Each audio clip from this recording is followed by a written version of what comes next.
Swastiastu, perkenalkan nama saya Nikade Ayu Widya-Wulandari. Di video kali ini saya akan mempresentasikan tugas saya tentang wacana Goak Mutang Taloh dalam kearifan lokal Banjar. Yang pertama, saya akan membacakan latar belakangnya. Secara aksara atau harfiahnya, Goak Mutang Taloh berarti burung gagak meninggalkan atau membuang telur. Sederhana sekali bukan? Anda tentu mudah menerka bahwa kalimat itu dijudulkan, bukanlah dalam arti kata harfiahnya yang sederhana demikian itu.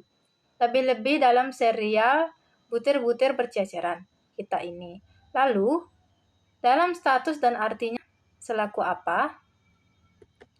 Memang di samping selaku kalimat biasa dengan arti menurut aksaranya demikian itu, Goak Mutang Taloh adalah pula suatu sesonggan atau pepatah. Dengan begitu, walaupun subjek kalimatnya adalah burung atau hewan, namun ia adalah pelambangan atau perumpamaan yang disindirkan kepada manusia. Malah, sering seseorang dan dalam perilaku tertentu oleh masyarakat adat di Bali dijuluki dengan sesonggak Goak Mutang Taloh itu. Dengan dan dalam perilaku yang bagaimana? Sebagai dimaklumi, dalam masyarakat kita terdapatlah beberapa jenis lembaga atau organisasi tradisional. Beberapa dalam jenis atau macamnya, namun ribuan banyaknya secara kuantitatif. Lihatlah ada desa, banjar, subak, dadie, pemaksan pura, dan lain-lain, termasuk bermacam-macam seka.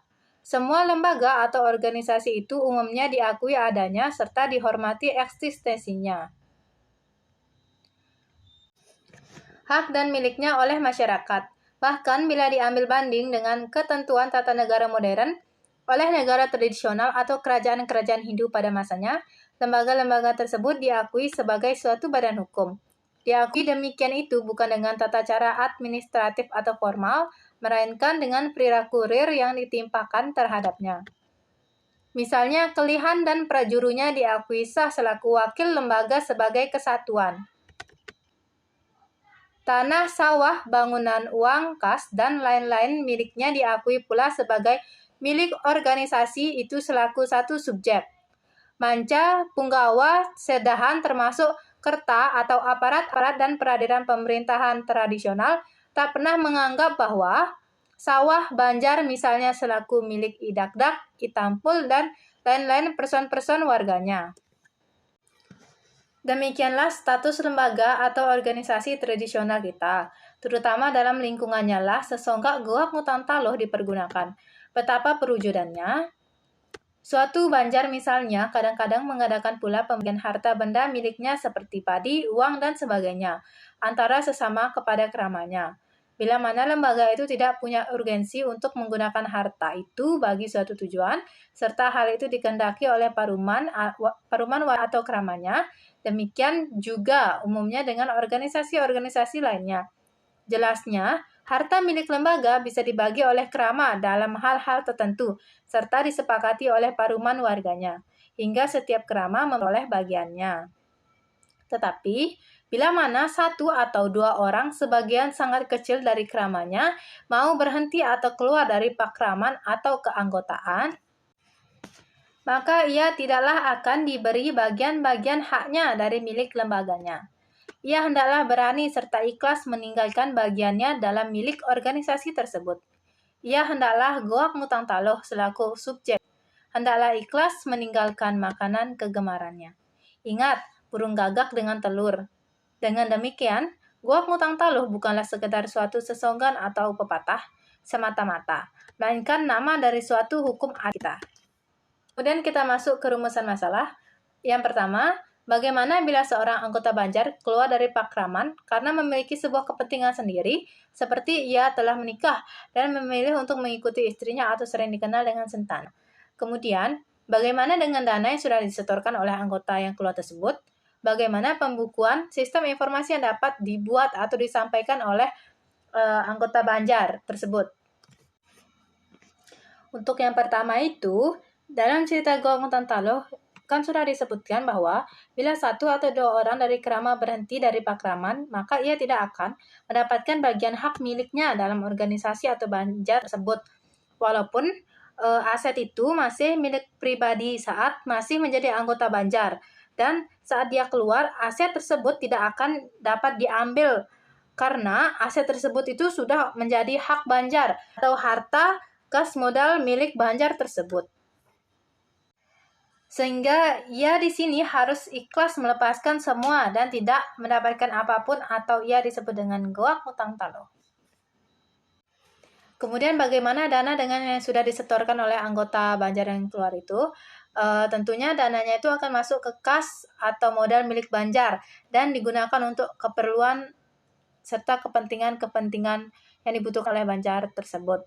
Bagaimana pembukaan sistem informasi yang dapat disampaikan atau dibuat oleh ketua Banjar tersebut? Mungkin saat ada anggota yang keluar, ketua Banjar itu harus membuat sebuah perubahan modal dan laporan perubahan modal tersebut dapat disampaikan kepada para anggota-anggota Banjar lainnya saat sedang rapat atau sangkep di Banjar. Selain itu, laporan perubahan modal yang dibuat oleh ketua dan anggota-anggota lainnya itu harus dapat dipertanggungjawabkan kebenarannya. Saya akan memperlihatkan contoh perubahan modal Banjar menggunakan slide foto. Laporan perubahan modal Banjar tahun 2022. Modal awal Banjar. Sumber dana untuk modal awal Banjar didapatkan dari uronan atau sumbangan wajib dari para krama. Kemudian, setengah daripada sumbangan wajib itu bisa digunakan untuk didepositokan, yang kemudian hari akan bisa memiliki bunga yang bisa menambah modal Banjar tersebut. Kemudian, modal awal tersebut juga didapatkan dari sumbangan pemerintah di desa tersebut. Sebesar modal awalnya, jadi modal awal yang dimiliki sebesar 150 juta. Kemudian dana dari anggota yang keluar. Kewajiban dana dari anggota yang keluar berdasarkan keputusan Banjar diperoleh sebesar 15 juta. Jadi modal awal yang dimiliki oleh Banjar itu sebesar 165 juta. Pengambilan untuk keperluan. Di sini keperluan untuk pancayatnya yang pertama itu bisa meliputi acara piodalan Banjar, kemudian tirta yatra atau sembahyang bersama dan lain sebagainya itu. Banjar itu mengeluarkan kas sebesar 10 juta. Yang kedua, untuk membeli alat kebersihan Banjar. Di sini, Banjar memberi alat kebersihan itu setiap 1 tahun sekali atau di saat-saat yang memang dibutuhkan sebesar yang meliputi sapu, sekop, lap, dan lain sebagainya yang diperlukan oleh Banjar pada saat itu, sebesar 5 juta. Jadi, modal akhir daripada Banjar untuk tahun 2022 itu sebesar 150 juta. Jadi, kesimpulan dari presentasi saya ini, dalam organisasi tradisional kita memiliki banyak sekali bentuk dan jenisnya, serta tiap organisasi tradisional kita itu memiliki ciri khasnya masing-masing. Contohnya di sini dalam Banjar, ciri khas Banjar itu dia memiliki sesonggan atau pepatah yaitu goak mutang taloh sebagai sebuah hukum adatnya. Kemudian yang dimaksud sesongga goak mutang taloh ini itu seperti bila ada salah satu anggota Banjar yang keluar, ia harus kehilangan semua haknya di Banjar tersebut dan dia itu harus ikhlas melepas semua haknya. Kemudian bila ada anggota Banjar yang keluar, Banjar itu harus melakukan sebuah pelaporan kepada para kramanya dengan memberikan laporan berupa laporan perubahan modal Banjar setelah ada anggota yang keluar. Nah, laporan itulah sebuah sistem informasi keuangan yang dapat dibuat dan disampaikan oleh ketua Banjar kepada para kramanya. Sekian presentasi yang dapat saya sampaikan. Saya akhiri dengan Paramasanti. Om Santi Santi Santi Om.